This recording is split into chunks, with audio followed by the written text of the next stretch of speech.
So here we are for the 7th round of the 1952 Formulalympics season. It is around the Nürburgring for the West German Grand Prix. Of course, we're going back to normal Grand Prix racing, and it's just the F1 cars we'll be seeing this weekend. The question I must ask you is, who is going to take the race win? Will Alberto Ascari make it 4 race wins in a row? Well, let's find out.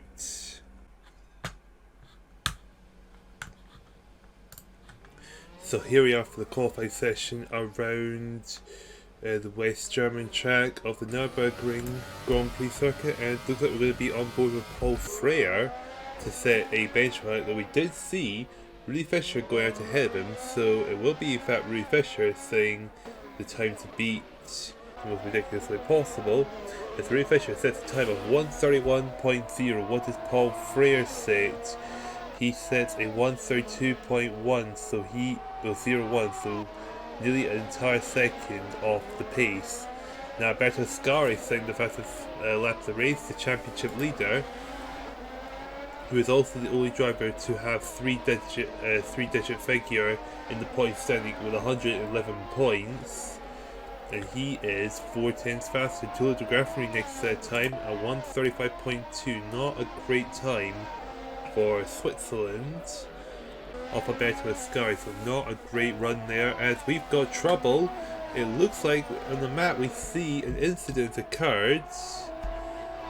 Yeah, I can see on the map that something major has happened. We'll get a replay on that.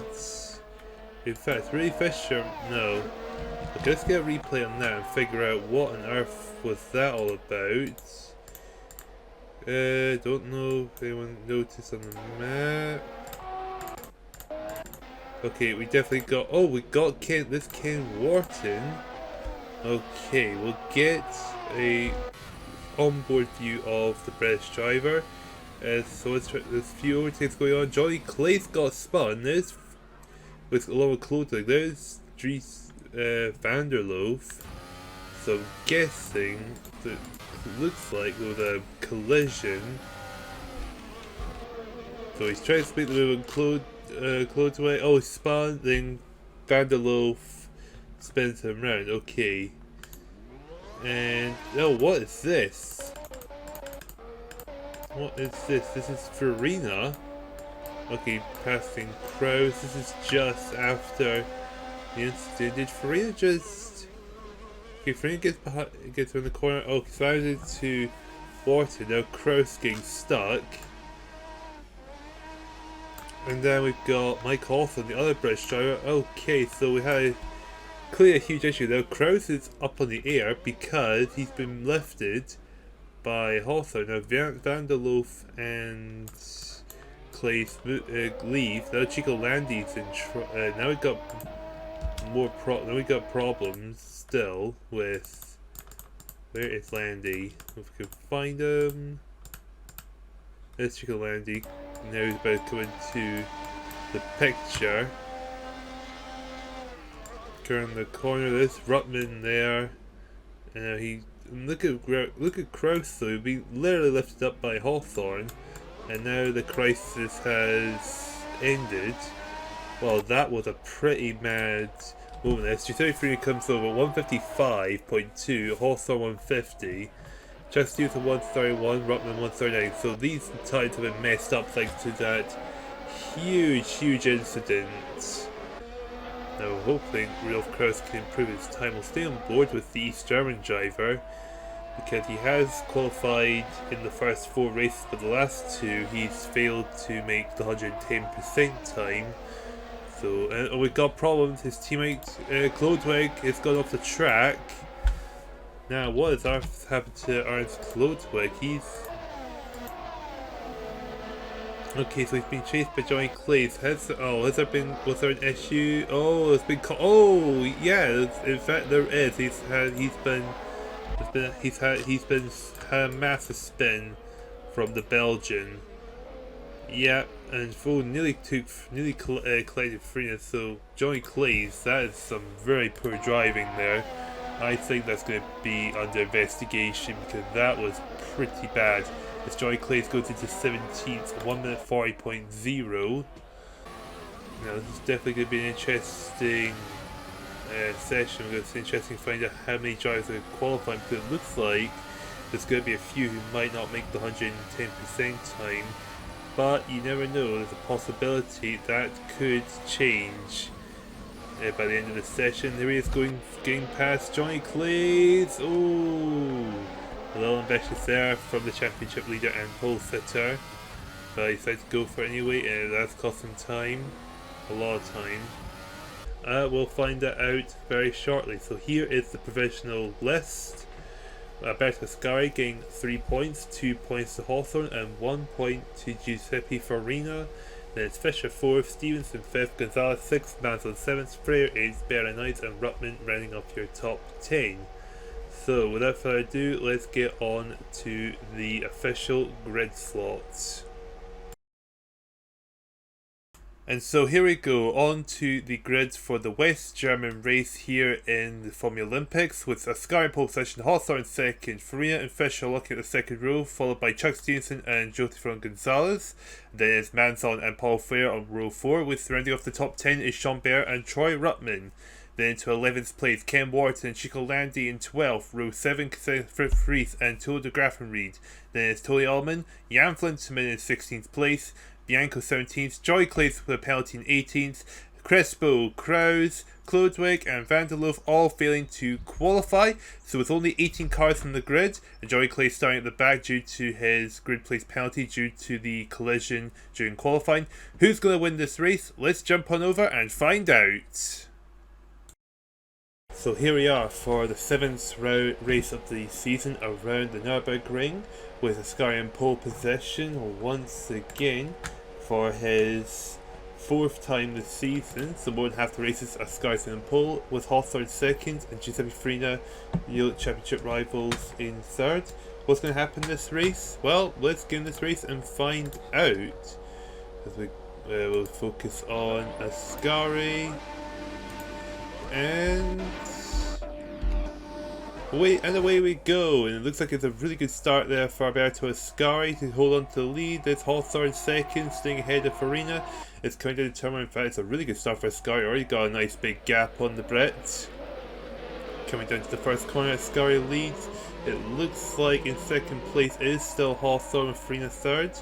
And of course, 4 drivers didn't qualify for the 3rd race in a row. Neither East German driver qualified, and they're the only team right now at 0 points. So Ascari leads, Hawthorne in second, Farina third, Chuck Stevenson's into 4th ahead of Rudy Fisher, Gonzalez 6th, Mansell 7th, Paul Frey 8th, Sean Bear 9th and Troy Ruttman rounding off your top 10. It looks like everyone is making their way through the first half of the track safely, pretty much running away with the competition. He has won 4 of the 6 races we've done so far. Will he make it 5 out of 7? As Giuseppe Farina sets the fastest lap of the race, 1:33.6, which is less than a tenth faster than Alberto Ascari, but about a tenth faster than Mike Hawthorne. So he could try and make his way back into second place. So it looks like everything is going to die down relatively quickly. Bit of a shame, because I thought we were going to have quite a few overtakes based on how qualifying went, especially with the pile-up that happened as Troy Ruttman getting quite close behind Paul Freire for 9th place. As Alberto Ascari is in the fastest lap now, 1:33.3, 4 tenths faster than Giuseppe Farina in comparison. So Giuseppe Farina is going to drop behind. As meanwhile we see Troy Ruttman staying a lap 1 tenth faster than Paul Freire, as he's going to try and make his way down to turn 1, and it looks like Troy Ruttman has successfully made his way into 9th, and Paul Freire having to just sit behind him. And it's Ken Wharton now trying to get a piece of the action. He's trying to get a piece of the action on catching Paul Freire, but it looks like he is not going to be able to get past the Belgian. Now Ken Wharton really needs to get some points just to keep himself in contention with this with a fight for the championship. But of course the United Kingdom are second in the nations table, with a gap between Italy and Britain is 62 points, so that is more than 2 race wins, equal to 2 race wins, because Italy have won 5 of the 6 races. The only other win going to the United States in Belgium, that was thanks to Chuck Stevenson winning that race, but Italy were second, so 5 first places and 1 second place so far in the nations table for Italy. Compared to the United Kingdom's got only 3 podiums, a 4th, a 5th and a 6th. Alberto Ascari once again setting the fastest lap of the race, 1:33.2. He is absolutely flying away from the competition so far. Here is Ken Borton coming across the line, unable to catch Paul Freire. Mike Hawthorne now sets the fastest lap, 1:33.0, plus 4/10 faster. Oh, Tulio de Graffenried and Fritz Ries having a bit of a moment there. But thankfully they both managed to keep their cars going, and Tulio de Graffenried questionably is going to make his way into 12. That was a pretty bizarre moment there. I'm guessing Graffenried and Ries had a bit of a slide, and Ries came out worse out of it to lose the position, and it looks like he might end up losing 13th to Chico Landi now. Will Mansell be able to make a move? Well, I think... he might have been thinking it, but I guess he decided to drop back, which is probably sensible. No, in fact, he goes to Robert Mansell. Oh! Gonzalez going a bit had the right side of his car lifted off there, and Mansell going awfully wide, but he gets the move on just from Gonzalez. Questionable overtake, but an overtake regardless. But we can see Hawthorne's cutting the gap on Alberto Ascari. It's now just over a second. Mike Hawthorne saying the fastest lap, 1:32.908, 400s faster than Giuseppe Farina. So Alberto Ascari is probably being a little bit too chilled that he is leading the race. In fact, the gap's now less than a second coming down to just under a second between them, while Giuseppe Farina is about 1 second behind. How are the front runners going to get past them? Got another first corner. Flintsman and Bianco are now on fight for 17th position. Alberto Ascari is right there, and he's going to have to try and get past them quickly before Hawthorne manages to make his way through to get ahead of him. And Alberto Ascari got past Bianco, but not Flintsman. In fact, here comes Giuseppe Farina, getting ahead of Hawthorne for second. Giuseppe Farina just knows how to break his way through. In fact, here's Chuck Stevenson, who's now managed to catch up to the 2 drivers. Now, what can Chuck Stevenson do from this? In fact, Giuseppe Farina's got past Bianco. Did Hawthorne get past Bianco? No, Hawthorne did not get past Bianco. That's good news for Chuck Stevenson. Especially, this could be a chance for the US to try and get back into second place ahead of the United Kingdom in the nations table. And we're still on board with Giuseppe Farina, who's trying to... Oh, big lock up there. That's not what Farina needed. In fact, and here comes Mike Hawthorne to capitalise on it. Now can Hawthorne stay ahead of Farina? Oh, both of them got off the track there, but it looks like Farina might get the position back. And yes, he does. And now Chuck Stevenson, once again, is caught up in all this. In fact, Rui Fisher is now starting to join in on the action. Now Rui Fisher is right behind Chuck Stevenson. So now we suddenly have a 5-way fight for the race, because the 5 drivers are still struggling to get past Jan Flintsman, as well as trying to get past each other for possession. Here comes Giuseppe Farina coming to the inside, and once again not able to pull it off. For the back, see Johnny Clay's making his way into 14th place. And here comes Giuseppe Farina trying to make his way around. But Mike Hawthorne's going to try and do what Fisher tried to do and go to the inside, and that's not worked out for him. In fact, that's going to put him down. position thanks to Chuck Stevenson. Chuck Stevenson's got some dash to his front wing. Sorry. And look at that, Giuseppe Farina has finally passed Jan Flinterman. But now and so has Hawthorne actually. But now we've got the rest of the train still yet to lap the Dutchman. And Giuseppe Farina is taking the fast lap, 132.3. So Giuseppe Farina pushing hard to try and catch up to his teammate, who is now 6.5 seconds ahead of him. Meanwhile, Robert Mansell managing to get past Chuck Stevenson into 5th place, while Chuck Stevenson only just about getting past Jan Flinterman. And Giuseppe Farina is taking the fast lap once again, 132.355. He is absolutely pushing it to try and keep up with his teammate. It could be another Italian one too, which would be excellent. Jean Barrett, and Jean Barrett's going to spun Gio Bianco around. That was very dirty drive from Jean Barrett. Lost patience, spun him round, and nearly into Ruttman and Wharton. So that, just like that, Gio Bianco looks like he's going to be out of the race thanks to that maneuver from Jean Barrett. I'm pretty sure that's going to be under investigation because that was pretty unnecessary. That was really unnecessary from the Frenchman there. Well, 7 tenths faster than Ascari in the last lap, 132.2. He gets the fastest lap of the race once again. About who's made the biggest gains and losses? So the biggest gainer in this race so far is Johnny Clays. He's gained 4 positions. Of course, he started last place due to him being penalised. And the next biggest gainer is Tour de Grafrain. Started 14th and he's made his way to 11th. And the next biggest gainer is Robert Mansell with only 2. He started 7th, he's made his way 5th. And the biggest loss is Paul Freire going from 8th down to 12th. And then the next big loss is Fritz Rees going from 13th down to 15th. If I was to have to guess, I think Ascari's going to be pitching in lap 21 or 22. I look at Giuseppe Farina once again, 7 tenths faster than his teammate.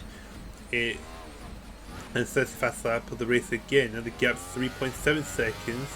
He can see Alberto Ascari just ahead of him in the distance. And Alberto Ascari seems to be struggling. In fact, we're going to overtake Grafton Reed and Wharton in a battle for 10th position. Oh yeah, okay, I see why, because the backmarks are trying to get past Jan Flinterman. I'll explain why. What's going on there. It's Giuseppe Farina going to the inside. Huge dive there, and Giuseppe Farina not able to make the pass. Alberto Ascari stayed ahead of him. Tony Allman nearly went off there. And a dive bomb that didn't work out is going out to lap 22 of the race, so I'm guessing they'll be pitting this lap. I mean, Giuseppe Farina, look at that, despite that, 3.5 seconds faster than his teammate. And what? Oh my goodness! What on earth happened there? Alberto Ascari just gone and rear-ended Tony Allman. Oh, yeah. What on earth was that about? Okay, here's Alberto Ascari. There's Tony Allman there. It seems. Oh, Tony Allman slowed down a lot earlier than Ascari was expecting. But oh my word, that was a really unnecessary. Tony Allman caught Ascari off guard and sent him into the wall.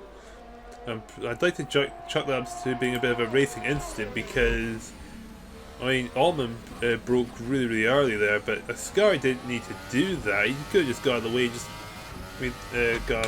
go around him. Oh god, what's the damage to the front wing? Okay, his front wing's actually not too badly damaged, so luckily for him. But Ascari's going to go for the dive bomb. Oh, going a bit sideways there. Yep. Oh, and gets in front of Farina just to hold the lead, but that was Farina. Farina nearly lost it there, but he managed to save it. In fact, it was 3 tenths faster than the last Ascari, but I don't think it'll really matter now that it killed his speed for the long straight. In fact, and Ascari's done it again. He has pushed Fritz Rees.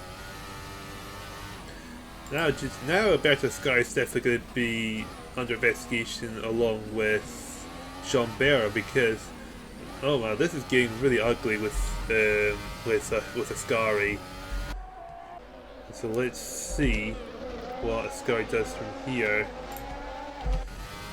Ascari stays out and Freenot staying out. Okay, so I'm surprised no one's come into the pits yet.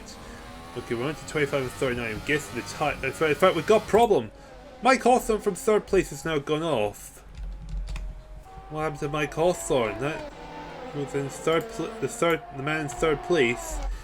There's Fritz Reese ahead of him. Okay, so he's going to try and lap him. Did he try and make a maneuver? Going to the inside. Oh, Mike Hawthorne. Okay, that was a maneuver. Tried to make his way past Fritz Reese, but probably in a position where it would have been too difficult to pull off. So Mike Hawthorne, the man who qualified second position, is out of the race. And the race leader is not pitting the slap still. They're really determined just to stay as long as possible.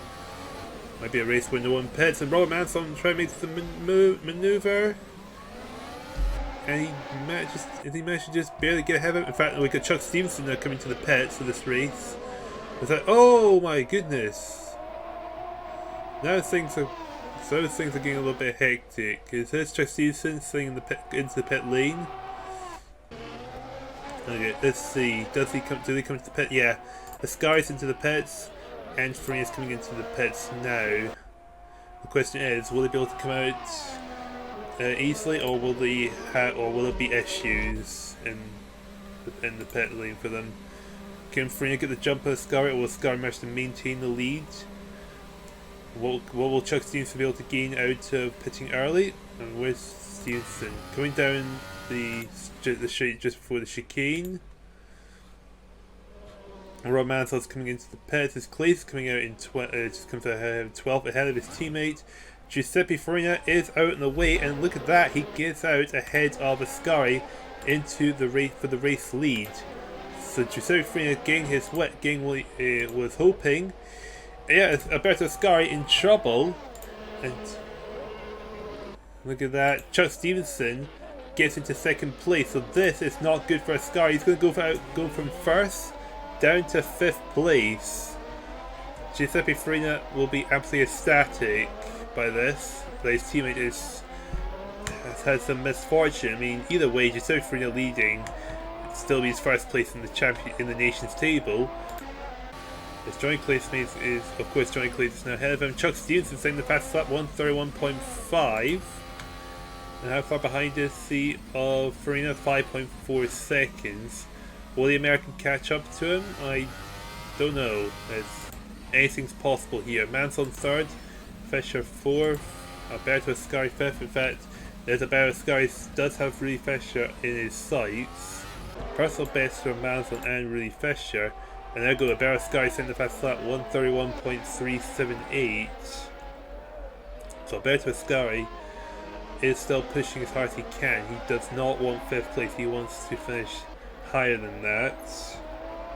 That's Ron Manson is going to try and catch up. 1:30.6 from the Italian, the fastest man of the race so far. Look at Manson, 5 seconds faster than the American. This could be what France needs to try and get himself back in the running. And no! Chuck Stevenson's pushed Paul Frere, and look at Manson is now stuck. Oh my words! Paul Frere is out of the race thanks to Chuck Stevenson. That is pretty bad from Chuck Stevenson. There's Frere leads, Stevenson second. There comes Robert Manson trying to make the move on the American. And Robert Manson not quite able to do it, but I think it's really Fisher trying to get himself involved now. They're trying to go to the inside, but there's no room for him to get past Stevenson or Manson. So you look at that, Manson making his way to second, Ray Fisher not so fortunate. But here comes Alberto Ascari coming behind in 5th place. And Chuck Stevenson trying to put his elbows out, but he does end up managing to get ahead of Manson. As with just one last corner left to go, Giuseppe Farina wins the West German Grand Prix. And of course, Mansell will be officially second place because Chad Stevenson's 30-second time penalty. And Rui Fischer, without a doubt, will be finishing in third. Will be classified third. Landy Clays finished the races as De Graffenried and Jean Berra in a last lap tussle for eighth place. Jean Berra's got a time penalty, Graffenried doesn't, so he'll be pushed up the order. As we've got Mansell finishing second, Rui Fischer is definitely finishing third. Giuseppe Farina wins, Mansell is second, Rui Fischer third. I'll need to use some math off camera to figure out who is officially classified where. Well, you'll know once I filled out the table. And of course, 4 DNFs: Paul Freire, Hawthorne, Ullman, and Bianco. Landy Clays and Rees were lapped once. Flintman was the only driver lapped twice. So with that out of the way, let's get on to the points table after I've done some calculating. So Chuck Stevenson demoted to 4th and Ascari down to 9th. So Farina in first position, now only 14 points behind his own teammate Alberto Ascari. Mansell, who finished second, is up to 6th place with 48 points behind Rui Fischer, who has 62 points and sitting 5th position for Switzerland. And of course, Jean Berra was also demoted down to 10th position, just behind Alberto Ascari.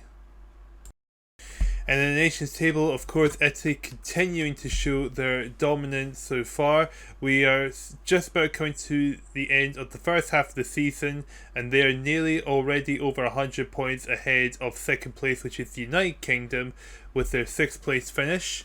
France and Switzerland getting 2 good podium finishes that puts them 4th and 5th in the nations table. So, what are my final thoughts? Well, Giuseppe Farina managing to close in on his teammate quite considerably is definitely a huge bonus for him, thanks to Ascari getting a penalty. Of course, Mike Hawthorne could have kept United Kingdom's hopes alive in catching up with Team Italy. Well, of course, Mike Hawthorne, after a fumble with getting past a back marker, has cost him and the United Kingdom very dearly. Can he recover, and can the United Kingdom bring themselves back into contention? It's possible, but as things stand, with 6 out of 7 wins from Team Italy in the nation tables, it is going to be a very, very big ask. So I hope you enjoyed this race as much as I did, and hopefully we will close out the first half with an explosive fashion.